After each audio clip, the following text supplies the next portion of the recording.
pagi pemirsa, kembali bersama kami di News, saya Natasha. Dan saya Sophia Amelia. Tahun 1998 menjadi salah satu masa paling sulit dalam sejarah bangsa Indonesia. Saat itu, nilai tukar rupiah jatuh drastis dan mengguncang perekonomian nasional. Krisis moneter yang bermula dari Asia ini bukan hanya membuat harga-harga melambung tinggi, tapi juga membawa dampak besar bagi kehidupan masyarakat dan perubahan politik di negeri ini. Dalam liputan khusus kami kali ini, kami akan mengajak Anda menelusuri kembali jejak krisis moneter 1998. Melihat bagaimana peristiwa ini mengguncang Indonesia, bagaimana bangsa ini berusaha bangkit kembali. Inilah liputan dokumenter mini kami. Tahun 1998 menjadi masa yang mengguncang bagi Indonesia. Nilai rupiah jatuh, harga-harga melambung, dan ekonomi nasional hampir lumpuh. Krisis ini bermula dari melemahnya ekonomi Asia. Kepercayaan investor menurun, dolar melonjak tinggi, sementara rupiah terus merosot. Banyak perusahaan tutup, ribuan orang kehilangan pekerjaan, dan masyarakat harus berjuang memenuhi kebutuhan sehari-hari. Dalam situasi genting itu, Indonesia meminta bantuan kepada IMF, Dana Moneter Internasional. Melalui program kerjasama ini, pemerintah melakukan reformasi besar, memperbaiki sistem perbankan, menata kebijakan ekonomi, dan mengurangi ketergantungan pada utang luar negeri. Langkah itu memang tak mudah, namun menjadi awal dan perubahan menuju ke pemulihan. Di tengah kesulitan, rakyat tetap bertahan, saling membantu, saling menguatkan. Krisis moneter tahun 1998 bukan hanya tentang kejatuhan ekonomi, tapi tentang semangat, harapan, dan ketangguhan bangsa Indonesia.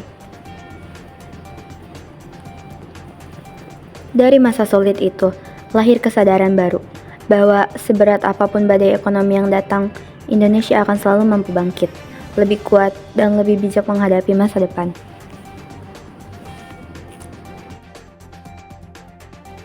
Berikut grafik perkembangan ekonomi Indonesia dari tahun 1998 hingga 2025.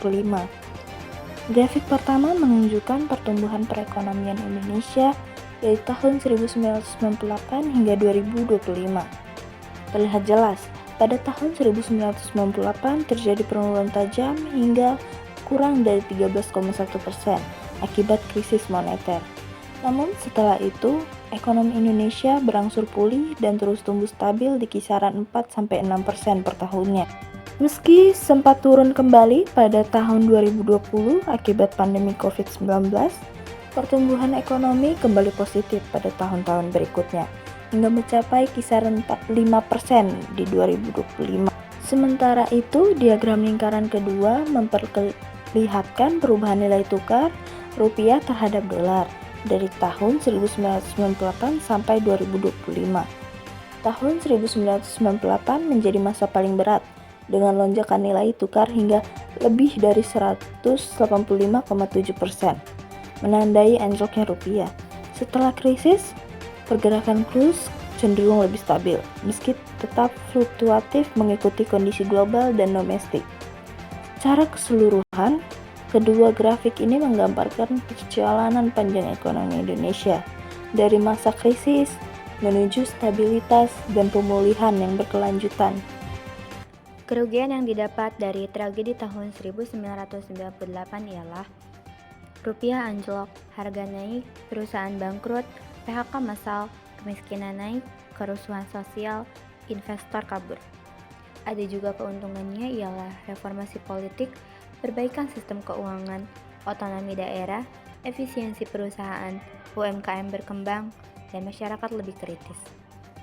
Dan di sini terdapat juga dampak krisis moneter tahun 1998, ialah ekonomi Indonesia jatuh drastis, pengangguran dan kemiskinan meningkat, terjadi kerusuhan sosial dan politik, Soeharto mundur dari jabatan presiden, sistem politik berubah ke arah demokrasi, dan muncul reformasi ekonomi dan otonomi daerah. Pada tahun 1999, pendidikan Indonesia tetap berjalan meski dihantam krisis. Sekolah kekurangan dana, namun semangat belajar siswa tak surut. Sementara itu, dalam kehidupan sehari-hari, Masyarakat banyak mengonsumsi makanan sederhana seperti tempe, tahu, sayur, dan instan. Demikian laporan kami tentang krisis moneter tahun 1998. Saya Neha Natasha. Dan saya Sofia Amelia, kami pamit undur diri. Sampai Sampai jumpa.